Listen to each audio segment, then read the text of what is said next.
Hello বন্ধুরা, welcome to my channel. এখন কথা বলবো জসপ্রীত বুমরাহকে নিয়ে। বুমরাহ কি খেলবে দ্বিতীয় টেস্ট? ইংল্যান্ডের বিরুদ্ধে দ্বিতীয় টেস্টে কি পাওয়া যাবে বুমরাহকে?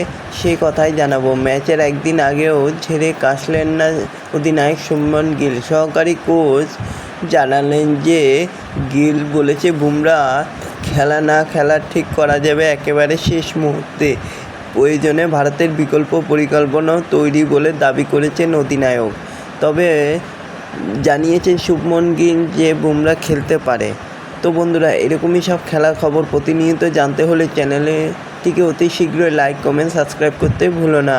তো বন্ধুরা, বুধবার বুমরাহকে নামিয়ে দেওয়া হোক এরকম সমর্থক থেকে প্রাক্তন সবাই চাইছে, কিন্তু ভারতের ম্যানেজমেন্ট টিম ম্যাচের একদিন আগে দলের সেরা পেসারকে নিয়ে রহস্য জিইয়ে রাখতে চাইছেন।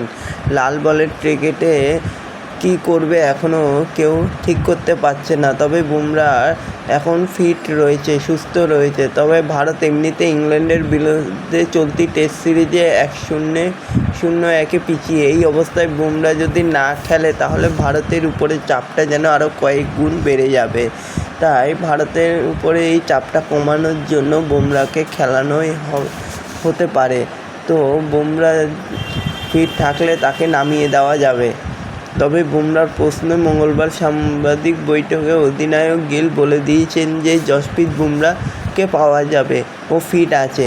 তবে ওয়ার্কলোড ম্যানেজমেন্টের দিকে নজর দিতে হবে, তারপরেই চূড়ান্ত দল ঠিক করব। ভারত অধিনায়ক বলেছে, আমরা সঠিক বোলিং আক্রমণ বেছে নেওয়ার চেষ্টা করছি যাতে বিপক্ষের 20টি উইকেট নেওয়া যায়, লোয়ার অর্ডারেও কিছু রান করতে পারে। গিল জানিয়েছেন এই সিরিজের আগেই তাদের জানা ছিল বুমরাহকে মাত্র 3 ম্যাচের জন্য পাওয়া যাবে। বিষয়টা কঠিন, কিন্তু ম্যানেজমেন্টের সে মতো বিকল্প পরিকল্পনাও সেরে রেখেছেন বলে দাবি ভারত অধিনায়কের। এখন শুধু দেখার যে শেষ পর্যন্ত কী হয়। তবে বুমরাহকে গিল খেলাতে পারে, কারণ ভারতের উপর কিছুটা হলেও চাপ কমানোর জন্য বুমরাহর খেলাটা খুবই দরকার।